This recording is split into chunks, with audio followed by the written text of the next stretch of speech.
Today, we journey to a serene Italian town, once the backdrop of a family's cherished memories. Yet one fateful decision unearthed hidden turmoil, leaving lasting wounds. How could a seemingly harmonious relationship unravel into such a heartbreaking tragedy? Stay tuned as we delve into the gripping details of this story. Today's story takes us to Gessate, a quaint town of just over 5,000 residents, nestled in the Lombardy region of Milan, Italy. This was home to Mario Bresee and Daniela Fumagalli. Mario worked in a warehouse, while Daniela was a biomedical engineer. The couple married in 2003 and welcomed their twin children, Helena and Diego, into the world in 2008. Those close to the family described them as a model household, often spending quality time together. They shared a love for various activities and sports. At the time, Daniela served as a manager at a sports club. Young Helena excelled in skating, while Diego was passionate about soccer, proudly displaying numerous trophies from his team's many victories. The couple purchased a home near the mountains, where they frequently hiked as a family to connect with nature. Despite this outward display of harmony, cracks began to appear in their marriage by 2020. According to those close to them, their relationship had been strained for several years, with Daniela confiding to friends that her feelings for Mario had changed. The situation deteriorated further when government-mandated lockdowns during the global health crisis forced the couple to spend extended time together at home. Unable to go out, tensions between them escalated, ultimately leading Daniela to request a divorce. Mario, known for his calm demeanor, was never considered a violent man.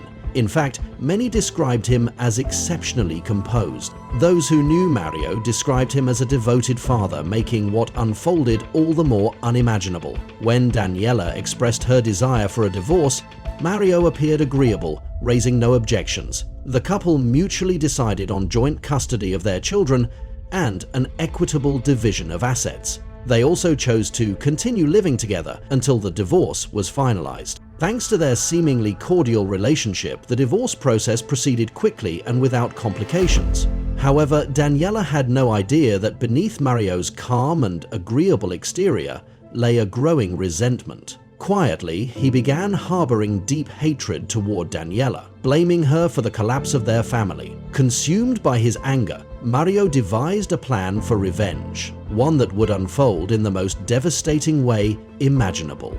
In June 2020, Mario organized a trip with the children to the family's mountain house. Initially, Daniela was supposed to join them, but she chose to stay behind to care for her ailing parents. During the first few days, Mario and the children spent their time enjoying the mountains and engaging in various activities together.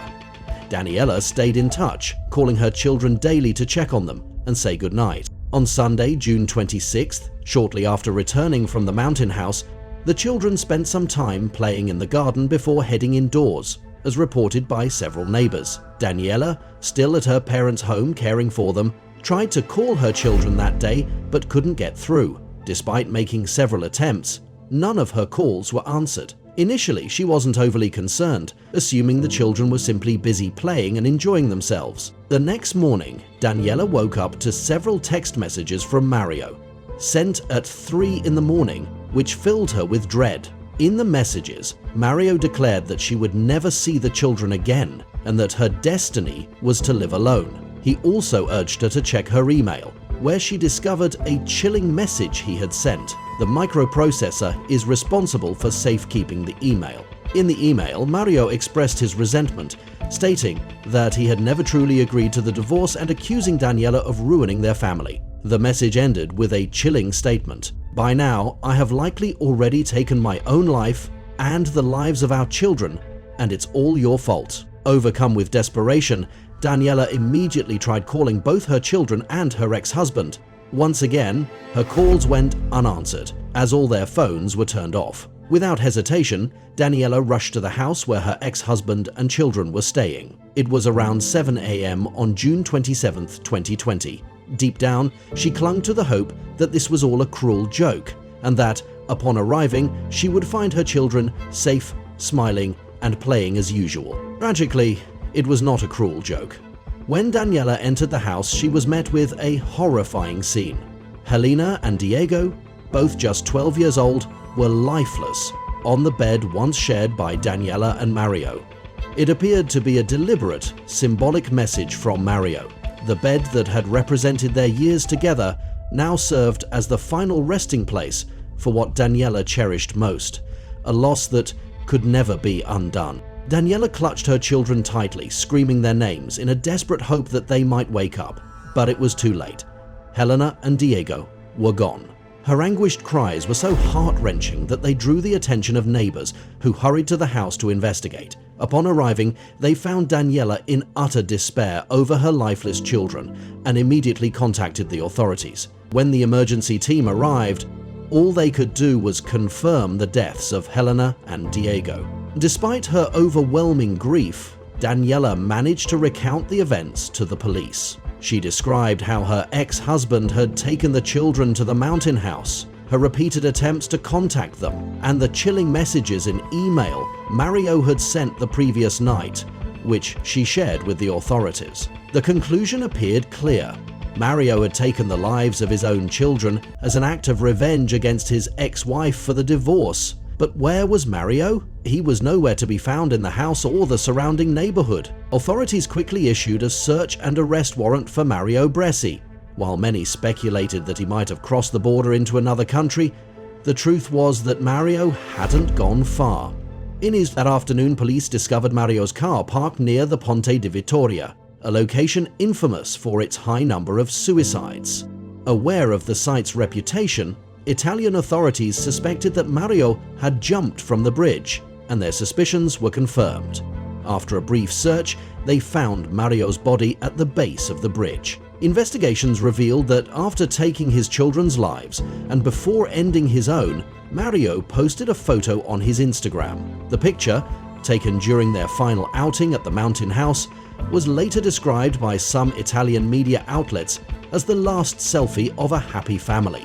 During the autopsy conducted on the bodies of Helena and Diego, further insights into the tragic events emerged. The autopsy revealed that both children had been suffocated in their sleep, likely during the night of June 26th. A neighbor later told authorities that he had been awakened around 3 a.m. by unusual noises coming from the house where Mario and the children were staying. However, he was unable to determine the source or nature of the sounds. It's worth noting that it was around 3 a.m. when Mario sent the messages and email to Daniela. The crime sent shockwaves through the small community of Gessate and across all of Italy. The funerals of Helena and Diego were held on July 4th, drawing hundreds of mourners. However, no information about Mario Bresee's funeral could be found. In a statement, Daniela Fumagalli, the mother of the children, expressed that the pain she felt was unbearable and that she couldn't imagine how she would go on without her children. As for Mario Bresee, his family and friends remain in disbelief, unable to comprehend how he could commit such an atrocity.